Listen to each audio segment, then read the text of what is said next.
Hey everybody, this is Jason. I wanted to talk to you a little bit about a friend of mine who I've known since childhood passing away today. And the reason why I'm putting it on YouTube and talking about it on my actual channel here is because it's pertinent to collecting.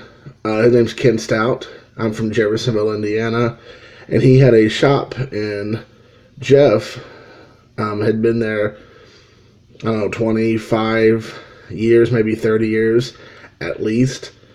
He passed away on Sunday, and I don't know much more about it. I saw it on Facebook today that his people who worked for him posted a this message saying that he had passed on Sunday, and I was just down there a few months ago, maybe not even that, with my son and my father, and he seemed to be doing fine, and everything was good. I mean, he's obviously an older gentleman, but he seemed to be good.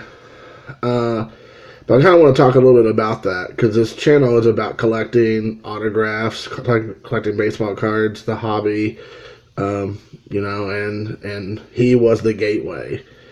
Outside of my father, who brought me to his shop weekly with my brother, being the catalyst for me to want to go and collect baseball cards and be in the hobby, Ken was the place to go, his shop. It used to be called the Sports Page in Jeffersonville, Indiana. He was downtown. And then he changed it to Hockey Man's later on. I don't know much about the reason why it changed and all that, but he changed locations, and the time he changed, it went to Hockey Man's, and it's been Hockey Man's for at least a decade, I think. But Ken was a great guy, super friendly, really good with kids. Most older guys, especially when you're younger, give off the impression like, don't touch my stuff, and you break it, you buy it, and all those kind of things that you would expect with an older local business person that doesn't want a bunch of teenagers or even kids in their store running around. But he always embraced it. Like, he was always good-spirited, and he fueled my passion for the hobby. If it wasn't for my dad, and then with him having that shop in Jeff, I wouldn't be doing what I'm doing here today, and I wouldn't have the memories I have. So Ken was definitely the doorway into the hobby for me. The other thing is, when I was going there so much as a kid, I became friends with him. He knew me. He knew my mom by my name. He'd always ask about my brother, ask me about my dad. Whenever I go down there, we'd ride bikes down to his shop all the time. So, we became a fixture there. And, whatever money I had from allowances or money I made from odd jobs or whatever, I was going down there spending money at his shop buying packs. I remember, I believe like in 1989, Upper Deck came out for the first time. It was like $1 a pack. And before then, it was like 50 cents a pack or something. And that was a big deal. And I remember going down there and just being like, I got to get an Upper Deck. I got to get me a pack of Upper Deck cards, because, at that time it was Ken Griffey Jr. was the big card, and it still is a big card actually today in the hobby. If you can get a Ken Griffey Jr. out of 89, that's a huge deal, for sure, if it's in good shape, of course. Nowadays it's all about the shape and grade and all that, but back then it was just getting the card.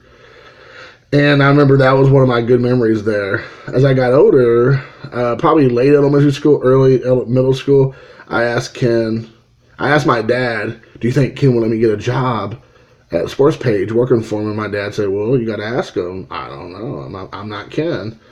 So, me being like 11, 12-year-old kid, like super nervous. It's my first time I ever went anywhere and asked somebody for a job. I went to Ken and super nervous. I'm sure. I'm, just thinking about it. I know I would have been nervous.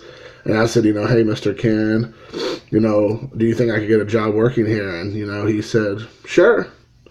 And he gave me a job, mostly just sorting cards, making sets, pulling Hall of Famers or pulling big names out of packs of, or out of boxes that people brought in. And so he would be able to sell individually as singles, and just, like I said, making sets, sorting cards, filling monster boxes with commons and things of that sort. Just typical, there's a grunt work that he didn't want to do, but he gave me, I'm sure minimum wage or something along those lines. And, I'd work there for, I don't know, maybe a year-ish, maybe, I don't know, I can't remember. But, he gave me my first job, so he was my boss, and my dad would pick me up and drop me off. And it was a big thing. And, he was always super kind to me. And, you know, he would always be like, hey, you know, instead of me giving you, you know, $10, $20 for the day or whatever it was, he's like, you can just take some packs. And it's kind of funny because, like, I'm sure a lot of times I just was like, I'll just get the pack. So even though I was working, I ended up just, you know, he ended up saving money by not paying me or paying me half of what he would pay me. And I just bought, you know, $10, $15 worth of packs of cards, which was, I'm sure everybody was happy. And the weird thing is, fast forward till I was in my early 20s, I had just gotten married and I just was looking for something fun to do on the weekends. My, at the time, wife worked a lot of weekends, and so I just kind of sat around doing nothing. So I went down there again at, like, you know, 15 years after the fact, maybe. And I was like, hey, Ken, you know, this is when I still lived down in Jeff. You know, hey, do you think I could, you know, get a job here on the weekends or something, just helping you out, just whatever. And so he didn't even bat an eye. He was like, sure, come on in. I'll need you on Sundays mostly. And then maybe occasional throughout the week on the weekends or whatever if I need to do something, because he was always running flea markets and always had these shops everywhere that he would run. And he ran like a like Pokemon or Magic shop or something next door. So he was always doing something. I mean, that was his thing. He was always finding ways to make some extra money and doing all that stuff. So I was running the store usually a lot on the weekends, mostly on Sundays for, I guess, a year or so, just for, like I said, something to do. And, you know, same thing. He was like, hey, I'll pay you minimum wage or whatever, which I'm sure at the time was like, you know, 15 years ago, 10 years ago. I don't know what it was. 15 years ago, probably now, you know, $7 or $6 or whatever. And I was like, sure. But then Sunday rolls around that afternoon when he'd close up the shop, come and check and everything. He was like, you know, I can give you $40, $50, whatever it was for the day. But if you want, you can just go ahead and take it out in packs. And I was like, oh, you know, okay. So, you know, he even had me then. So he knew how to work me even then. I'm sure that was probably like a normal thing for him. He'd have people work for him and just say, I'll just buy you or pay you off in packs or singles or whatever. But it was really cool. And then when I moved away, I would come in town. Every time I come in town to Jeff, one of the stops I had to make at some point in the weekend or when I was there was going to see Ken at Hockey Men's. It had to be on the agenda. And my son sometimes begrudgingly would go because at the time he wasn't really a sports fan as much as he is now. And, you know, we'd meet my dad there. All three of us would go. So all three of us, a generation of us would go to watch his father, grandfather, and son. And we would go and we'd see Ken and hang out with Ken, talk sports, talk whatever is happening. You know, Southern Indiana is like the hotbed of Louisville basketball, Kentucky basketball, Indiana basketball, football all the time, Indianapolis Indians, Louisville Bats. So they're always talking about something. So there's never a dull moment in that shop, as you would expect. And, you know, Ken kept the tradition alive with my son with, you know, whenever we would go in, he'd always give him packs of cards. Like, he would just give them, like, free packs. He'd just say, here's some baseball, here's some basketball, here's some football. And, you know, my son, you know, all of a sudden got turned on to playing, you know, sports cards. Before he was kind of, you know, okay. But, you know, he would go and consistently, and Ken would always give him just packs. I'm sure just, you know, freebie packs that he got or whatever from Topps or whoever.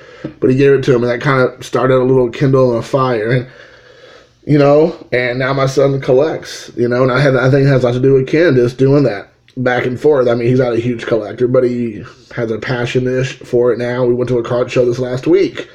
And I think, again, it has a lot to do with Ken just saying, hey, here you go, buddy.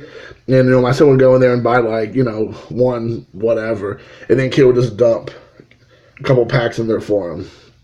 So, anyways, it's been, you know, I've been thinking about this all day. I saw this when I was at work today, and I wrote, like, a little post on Facebook about him and about, you know, his legacy. I think to a lot of us people who lived in Southern Indiana and Louisville that, you know, he was the premier shop. He's one of the last people, to my knowledge, that's still there, or was still there until recently. He passed away on Sunday.